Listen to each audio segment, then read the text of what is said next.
The glasses restored her sight, but unveiled a hidden nightmare. This is the chilling tale of Dr. Miller's quantum lenses. In the winter of 1985, Dr. Robert Miller, a renowned physicist, unveiled his most ambitious project to date, the quantum phase corrective lenses. These groundbreaking glasses were designed not only to correct severe visual impairments, but also to process light in ways previously unimaginable. The invention was born out of necessity. His 12-year-old daughter, Emily, suffered from a rare and debilitating visual disorder that left her nearly blind. Traditional corrective methods had failed her, and Robert, driven by both professional ambition and paternal love, set out to restore her sight. The lenses were a triumph of quantum optics. They manipulated light at a subatomic level, realigning how photons interacted with Emily's damaged retinas. To the scientific community, this was nothing short of revolutionary. And after years of trial and error, Dr. Miller developed a groundbreaking device he called quantum phase corrective lenses. These glasses, crafted with precision engineered lenses and embedded with quantum circuits, promise to bypass traditional neural pathways and directly project visual information to the brain. The lenses were a marvel of engineering, combining intricate fiber optics with tiny superconductors and what Miller called quantum filters. These filters claim to adjust perception beyond the visible spectrum, enabling the wearer to see ultraviolet, infrared, and even dimensions of reality imperceptible to the human eye. When Emily received the glasses, the results were astonishing. For the first time, she described colors, shapes, and faces with childlike wonder. "I can see, Daddy," she proclaimed, tears streaming down her face. For Miller, it was the culmination of years of sacrifice and a triumph over nature itself. But the euphoria was very short-lived. Over the following weeks, Emily's descriptions of the world began to change. Initially, she marveled at the everyday sights, flowers, sunsets, her father's face, but soon her observations turned eerie. "There are people standing in the garden," she whispered one evening. "They're not like us. Their eyes are too big." Miller brushed off her comments as imagination or perhaps a side effect of adapting to the lenses. But Emily's behavior grew increasingly erratic. She complained to her father that something about the world felt wrong. At first, she described it in vague terms. "The edges of things don't stay still, and the air feels alive." Concerned but dismissive, Robert attributed her discomfort to the adjustment process. However, by the end of the week, Emily's observations became more specific and far more disturbing. She would wake up screaming in the middle of the night, claiming that they were in her room, watching her. Despite Miller's reassurances, her terror only deepened. One day she refused to wear the glasses altogether. "They're not supposed to be here," she cried, trembling. "They know I can see them now." She began writing extensively in her diary, detailing strange phenomena that no one else could perceive. "The air is breathing," she wrote in one entry.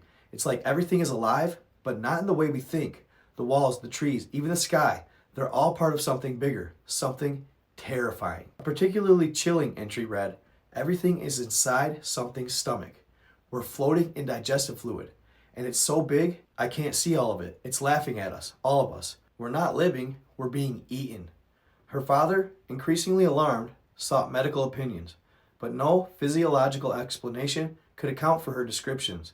Emily's visions grew more intense, and she began speaking of a presence that she believed was aware of her seeing it. "It doesn't like that I can see it," she told her father. "It wants me to stop." On March 14th, 1985, Dr. Miller found Emily in their bathroom. She had removed her eyes with her bare hands. Emily was rushed to the hospital, where she was sedated and placed under psychiatric care. And while being sedated, she repeatedly thanked her father for making her blind again. Her doctors dismissed her claims as a psychotic break, but Dr. Miller wasn't so sure. He began poring over her diary entries, cross-referencing them with his own research notes. The more he read, the more he was convinced Emily's visions were not mere hallucinations. One week after the incident, Emily, during a rare lucid moment, confided in a nurse. She asked a chilling question. "Is the sky still digesting us?" Desperate to understand what was happening, Miller adjusted the lenses and wore them himself. At first, his vision sharpened to an unnatural clarity. Colors were more vivid and every detail seemed hyper-real. But then, he saw them. Shadowy figures lingered at the edge of his vision, their outlines flickering as if they existed between dimensions. They had elongated limbs, hollow eyes, and a presence that sent chills through his entire body. When he turned to look directly at them, they vanished, only to reappear closer just moments later. Terrified, Miller ripped the glasses off and locked them away. But the damage was done. Emily's screams continued, and she began drawing the figures, obsessively, pages and pages, filled with their grotesque forms. Her health deteriorated as she stopped eating and sleeping, haunted by what she had seen. Following Emily's breakdown, Dr. Miller retreated into his home, abandoning all contact with colleagues and friends. He burned most of his research notes, but the fragments that survived painted a terrifying picture. The equations scribbled in the margins of his notebooks were described by physicists as impossible and architecturally incompatible with our universe. During a 1986 investigation, they found Emily's diary contained recurring sketches of what appeared to be vast cellular structures surrounding everyday objects. The final page showed a crude drawing of Earth labeled nutrient sac, number 4.2 e to the 9th. They suggested that the lenses did more than correct vision. They altered perception at a fundamental level, revealing aspects of reality that the human eyes were never meant to see. In his final recorded phone call to his colleague, Dr. James Chen, Miller uttered a cryptic and haunting statement. The human eye evolved to see what we need to survive, not what's actually there. 2 weeks after Emily's hospitalization, Dr. Miller vanished. His car was found abandoned near a wooded area, but no trace of him was ever discovered. To this day, Emily remains institutionalized. Now in her 50s, she spends most of her time in a dissociative state. During her rare moments of lucidity, she speaks of the same visions she had as a child. She claims the presence is still aware of her, though it no longer watches her as closely since she can no longer see. When asked about the world outside, she only replies with unsettling questions. Can you hear it chewing?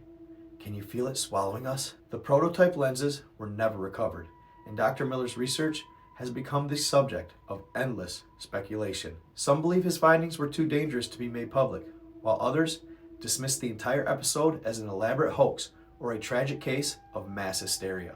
But those who have studied the case often return to Emily's words, written just days before her breakdown. The thing that keeps us dreaming so we don't feel ourselves being consumed. Perhaps say it's better to not know what lies beyond the veil of perception.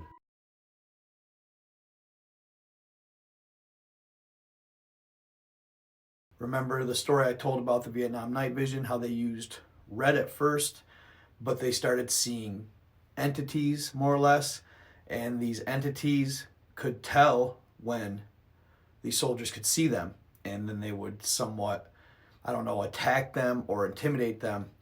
It even caused friendly fire in some situations, so they had to change the lenses from red to green. That's just one story. I've heard a couple of these. All right, y'all, I hope you enjoyed that story. I thought it was pretty cool. It reminded me a lot of the Vietnam night vision. Also, I wanted to say this to you guys. Anybody who has any cool stories out there, any experiences that happened to them, whether it be like a crazy roommate, a possessed family member, supernatural encounters, cryptid encounters, wendigos, you name it. I want to hear your guys' stories and I want to tell them.